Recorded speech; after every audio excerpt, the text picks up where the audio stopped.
Hey guys, and welcome to the, I believe, fifth episode of the crafting system series.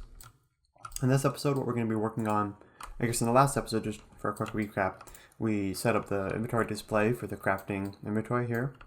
I showed you two ways to do it, one using the inventory system that I already have, and one not using it.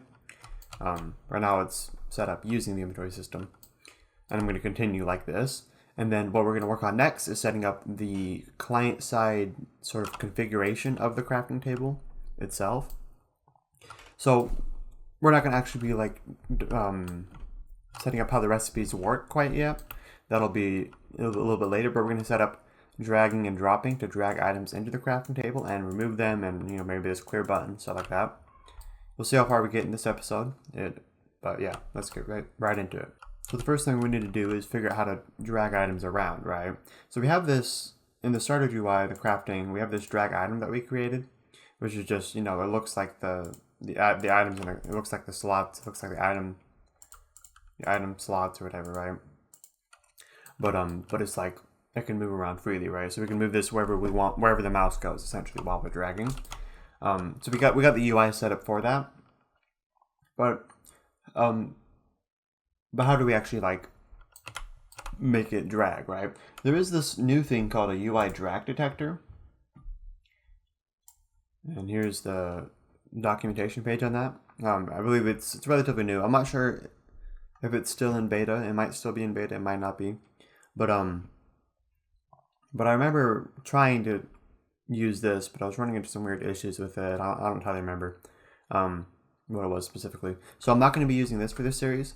But if you're watching the series later on, when this is fully working and all fine, then this would probably be a lot easier than what I'm going to be doing. But I just wanted to mention that so that you're aware of that. So we're mostly going to be working in the inventory client script. So starter player scripts, client, or not inventory client, crafting client. Let's see. I'm gonna leave these comments here. That's from the way of doing the inventory display if you don't have the inventory system. So there's going to be sort of a few different parts to this dragging and dropping system, right? So if I make this all visible, just to kind of show you, the first part is going to be detecting when we click and hold on an inventory item. And so we're going to want to be able to detect when these are pressed, right? And these are all set up as buttons for that reason. You see they're set up as text buttons. So that way we can detect mouse button one click event, right? And then the next thing, we want to then follow the mouse. And then we want to detect when you let go of the mouse button, right? And then we want to detect where the mouse was when you let go of it. And there's ways to do all of those things. But those are just kind of the steps. So the first thing we'd want to do is connect the actual button press for each of the items, and each of the items are created in the update inventory display function. So we're going to want to create a new function that we're going to be running whenever a slot, an item is pressed, right? Item and click function crafting client on item click item F, and then cool. Okay, so this is going to be a new function we created. This is the function we're going to run whenever these slots are pressed. And so how we're going to connect those slots. So in the update inventory display function, right, we create clones of this sample using this loop, right? And so we're going to have a bunch of these, but we want to listen to this. We're going to run this function when each of these buttons are pressed. So for each of these buttons, right at the end here, we're going to do item F dot mouse button one. We're going to do mouse button one down rather than mouse button one click, because that's going to detect when the mouse button actually goes down rather than a full click. And then we're just going to run the function on item click. And then I have two parameters here, two arguments. Or they're called arguments, or they're called parameters here, arguments here. But same thing. So we're gonna want the item frame. So we're gonna provide that, and that's so we can know like the appearance of the item, and then we're gonna want the tool itself, because that's gonna help us, like, I think I'm using that to display it, maybe. Oh no, I'm using that to keep track of what specific item is, so that way we can know the data for what item is to be put into the crafting table, I guess. So we're going to want the tool as well, and it doesn't matter which specific one, because this is going to be a stack of tools, right? And it's not necessarily going to be one tool, unless you're not using the inventory system, in which case it is going to be one tool, but it doesn't necessarily matter. So we can just do stack.items1, so we can just pick the first item in the stack of items, right? Because we just need one tool, because I mean the thing that really matters is the name of the tool, right? What specific kind of tool it is. And then in here, we're going to need a couple new variables. So I'm going to go up here, all the way to the top, where we have this private variables. I'm going to go ahead and do local drag item tool. I'm going to make it a tool that might be nil, and then local mouse one down is equal to false. And so, what these are going to be used for. So mouse one down is going to be used to track whether or not the mouse one button is down. And I'm not sure 100%. I haven't tested this on mobile, but I think it might work on mobile as well. But you may need to set up a different input system to account for mobile taps as well. But that should be relatively the same process, just like doing it again for mobile inputs. But I'm just going to be showing with computer inputs for now. So this is going to be mouse one down. And we're just going to set this to true whenever the mouse goes down, and then set it to false whenever the mouse goes up, right? Whenever the button goes up. Then the drag item tool is going to be set to the tool that's currently being dragged. And that's just so we have information about, like, the name of the tool or different things like that, like the attributes and whatnot on it. And for now, it's going to be nil, which is why I have this question mark here, because it won't always be a tool. Sometimes it'll be nil. So then going down to this function, what we're going to do, we're going to say, so setting up dragging, so I'm going to do drag item tool, and we're going to set it equal to this tool, because this frame was just clicked, right? And so we want to set that tool for that frame to be the tool that's currently being dragged, right? So mouse one down, and we're going to set that to true to note that the mouse is currently down. Creating display. Drag item button image. So we got to look at the drag item button right here. So this is the drag item button. We have a variable for that defined at the top. Image. So drag item button image label image, and we're going to set that equal to item f.image. And also, you may have noticed I didn't specify the type here. I usually specify the types for different things. I didn't specify like text button or anything like that, and that's because I'm using the strict mode right here. So everything has to match perfectly with the types, and I was running into some issues with defining the types here. Because if I define text button, it knows that this is a text button, but it doesn't know anything about the children. And so I was running into weird issues. I don't remember what it specifically was, but if I just don't specify it, then it doesn't restrict it to anything. But it doesn't look like it was having issues just now either. So I don't know. But anyway, so this is going to be all we have in this function. All it's going to do is just change these variables and then change the image of the drag item button. So now this drag item is going to show the item that we're dragging. But it's not set to visible. It's not set visible to true yet. So it's not actually going to show up yet. But that's the first step down. We're detecting when the item gets clicked. Now we need to move the item to follow the mouse. So right under the start function, probably. Or right. Probably under this. I'm going to do on post. Alright, yeah. Oh, whoa. Okay. So this is going to be on post simulation. We're going to create a new function, crafting line on post simulation with one parameter, dt, which stands for delta time. It's just the change in time. So this is gonna be a function we're gonna connect to the post simulation event of run service, and it's the same thing as heartbeat if you've ever used that. But basically this is going, well, right now it's just a function, so it's not going to do anything because it's not being ran. But we're going to connect it to the event. So we're going to do that up here in the start function. I'm going to do connecting event. I'm going to do run service. I don't think I have a variable for that, so let me define that. Local run service equals name service run service. Okay, so we have the run service, so we're going to do run service dot post simulation or dot heartbeat. But this might be deprecated eventually, so I would do post simulation instead. Connect to that event, and we're going to run crafting client dot on post simulation. So now this is going to run this function anytime this event runs, and this event is going to run every single frame after the simulation physics have been calculated, essentially, right? That's why it's called post simulation, because it's after the simulation. And this dt is the amount of time that has passed since the last frame, because the physics are going to be calculated every single frame. There's going to be the amount of time since the last time that post simulation has fired.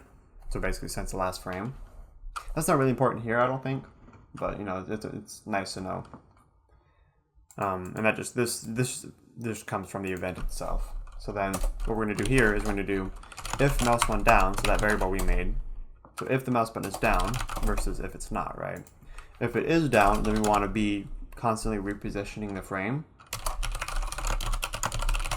So we're going to do local top left, bottom right. I'm creating two variables in the same line. This is just a little trick.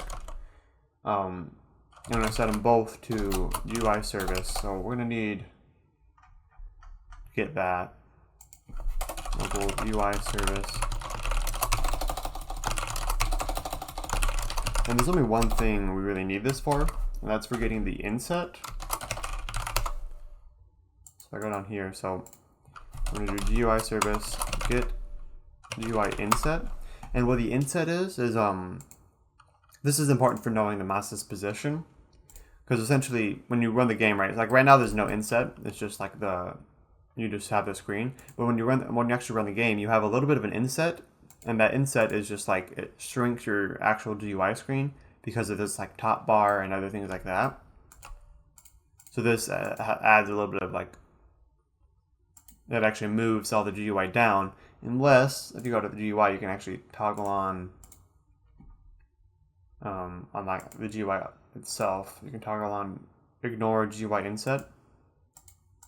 If I do it in my actual GUI in here, then right here, you can see it moves it up because now it recognizes that this is part of its like free area. But if it isn't ignoring the GUI inset, then it sort of makes the screen smaller essentially, right? For this UI, right?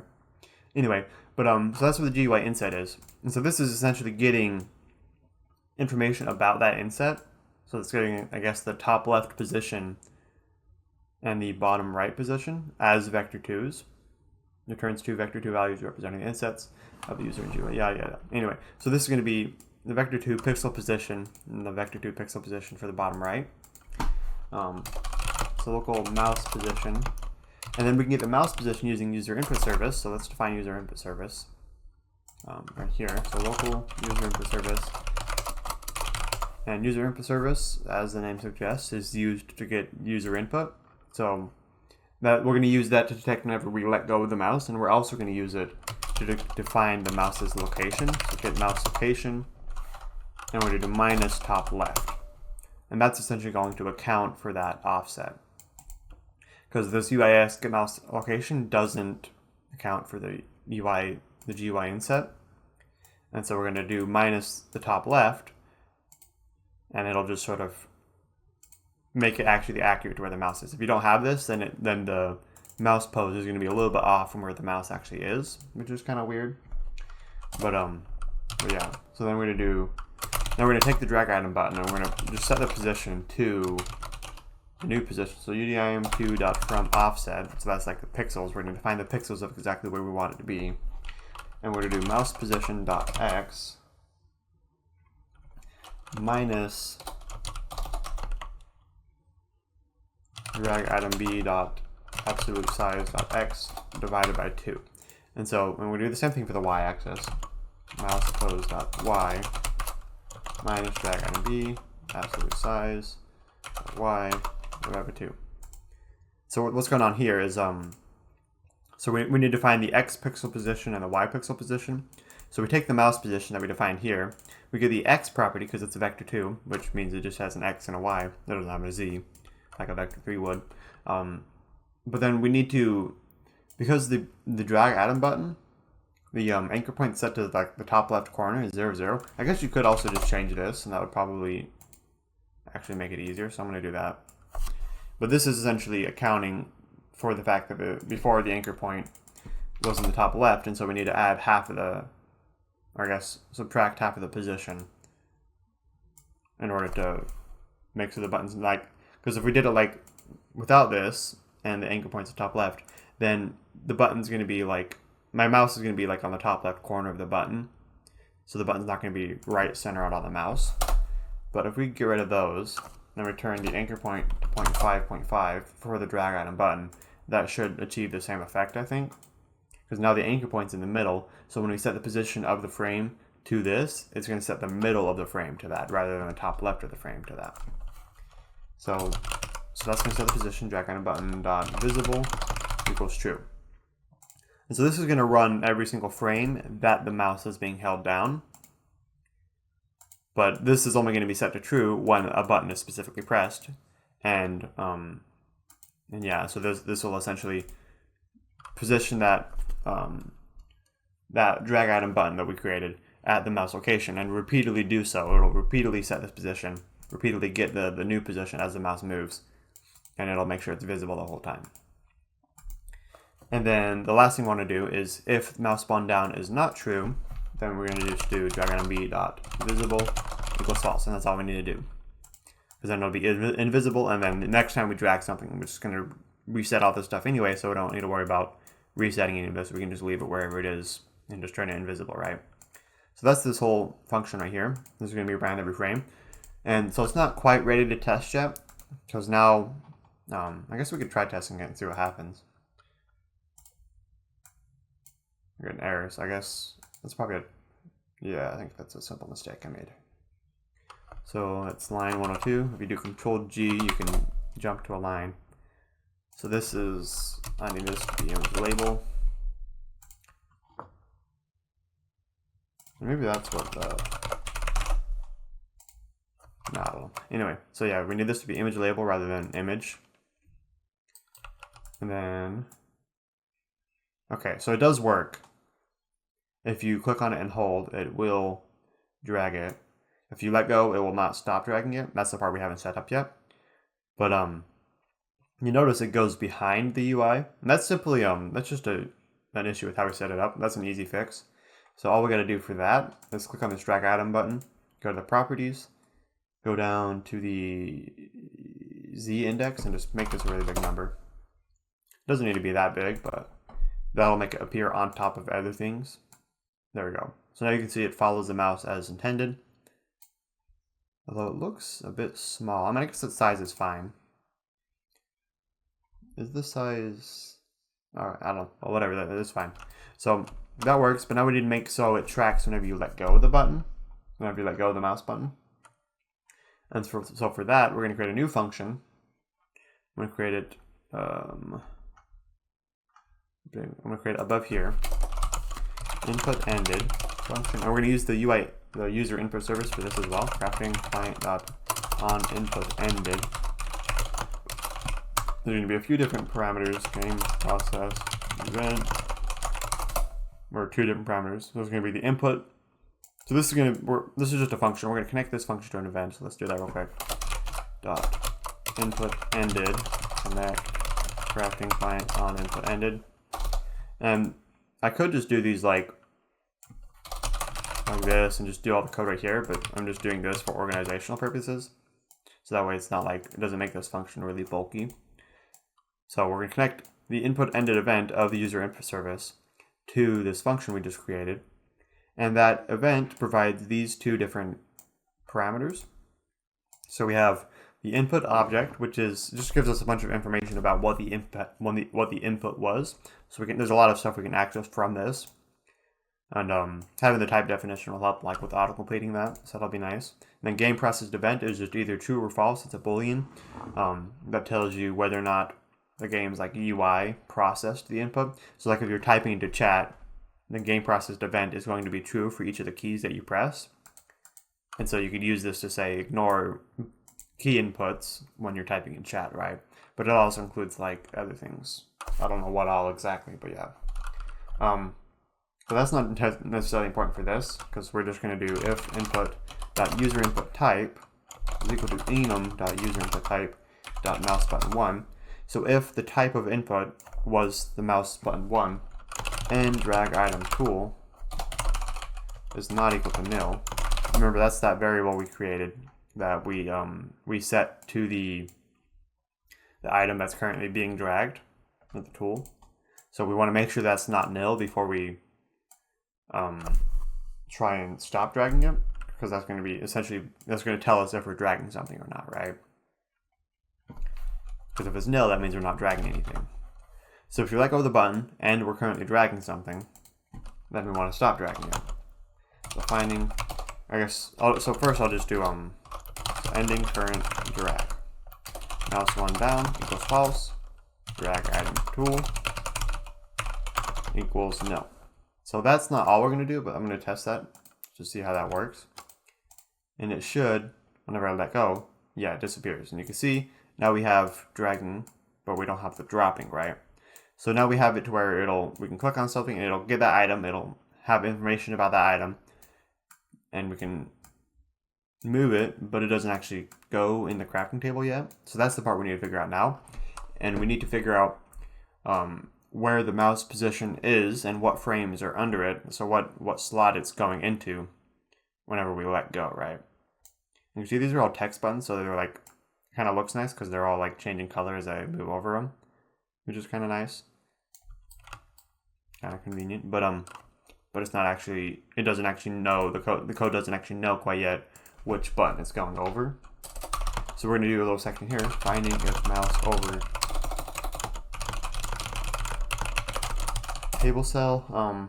So what we can do, so we get the mouse position again like we did before, except I'm going to create a little helper function right at the bottom here for that. And I probably should have done this earlier, so getting mouse position, helper function, crafting client, get mouse position. And this is going to return a vector 2. So this is just going to do everything we did when we got the mouse position earlier, but I'm just going to turn it into a little helper function. Right here. So these two lines.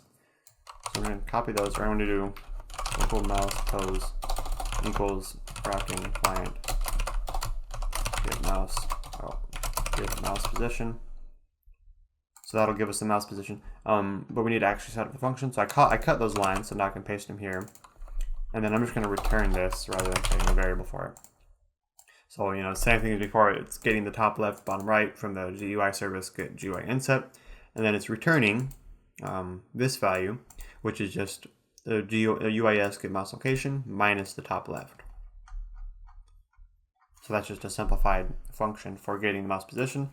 So we're going to go back up and we're going to run that up here on the on input ended. So local mouse position, crafting client, get mouse position. So now we have the mouse position. Then we're going to do local GUI object. So this is going to be something interesting. So we have the player GUI defined, right? So we have this. This player GUI is of a specific class. So here's the documentation for the player GUI, if it'll load. Here we go. And we can see all the different like functions and methods it has. It has this thing that it inherits from base player GUI called get GUI objects at position. This is what we're going to use to find which slot the mouse is over when we let go. So let's do that. So let's see. So go down back into that function right here. So GUI objects equals crafting, or no, player GUI. So we have the player GUI defined. We're going to do get GUI objects at position. We're going to do mouse position.x, mouse position.y. because it asks for 2 different arguments for the X and Y positions. So this will give us a table of GUI objects. So that can be anything. It could be like a frame, it could be a button, it could be just anything that is under the mouse at that point in time, or anything that's under this position, which is the mouse's position, right? So we're going to loop through all of those items. We're going to do for I, GUI object, and GUI objects do. So this is going to just loop through each of these GUI objects and create a new variable GUI object for each one as we go. If GUI, I'm going to shorten this a little bit though. If GUI object dot class name, as you go to text button, because we only want to include things that match the crafting table. So we only want to include these sort of things, right? These text buttons. These are all going to be text buttons. Every slot on the crafting table is going to be a text button. So we can just save a lot of work by just double checking that they're all text buttons, or that the item we're looking at is a text button. And GUI object is a descendant of table F. And table F is a variable we define. It's just this frame right here. So if it's a text button and it's inside this frame, it is most definitely one of these, right? Because these are all text buttons, and they're the only text buttons within the table, right? And you could also do is child of, but that wouldn't work here because these are child, like if this is the child of this, which is the child of this. So we're using is descendant of to include these as well. So this is going to limit, so we're looping through everything that's under the mouse, right? And this is going to limit those items that we're looping through to specifically the table slots. And then we can just see which table slot it's under, right? And the second both of these conditions is true, we know that we found an item, we found one of the table slots that the mouse is currently over when we let go of the button, right? So we can just do print GUI object, right? And I'm gonna do break here because once we find that item, it's not gonna be your mouse isn't gonna be over more than one of these slots at a time. So once you find one, you can just kind of break and end this loop and just stop it from running anything more. But I'm just going to do a print test right here. We're going to set up a function call here later. But I'm going to do a print test for now, just to see if it works. So now if we drag it around, we let go, it doesn't show anything because we're not on a table slot. If we move it over to the table slot, we can see it actually is able to figure out which table slot it's in. Though, I mean, right now it just doesn't seem very helpful because it only shows the column, but that's just the name of the slot. If we click on it, it actually knows the specific slot object. So like that last one was in the top left, and so we can see it's in the top left, right? It's that we have this specific slot that we let go on, which is really useful, right? So now that we can detect where we let go of the item, then we need to actually add it to the table. And I'm thinking I might set that up for the next episode, because that is going to be a little bit more complicated functionality. I don't want these episodes to be too long. But so yeah, I'm going to set this up in the next episode. I'm going to end this episode here. Hope you guys enjoyed this video. If you're interested in one-on-one tutoring with me, I have tutoring memberships available for higher tier memberships. Or otherwise, you can also get access to the tutorial files for this system, the completed files for this system, as well as the inventory system, as well as other systems I've made with the lower tier membership, the $299 a month membership. Or if you want to join my community on Discord, the link is in the description of most of my videos, so you can check that out. If you have any questions, you can ask questions there related to my videos or related to development as in general. But either way though, I hope you enjoyed this video, and I will see you next time.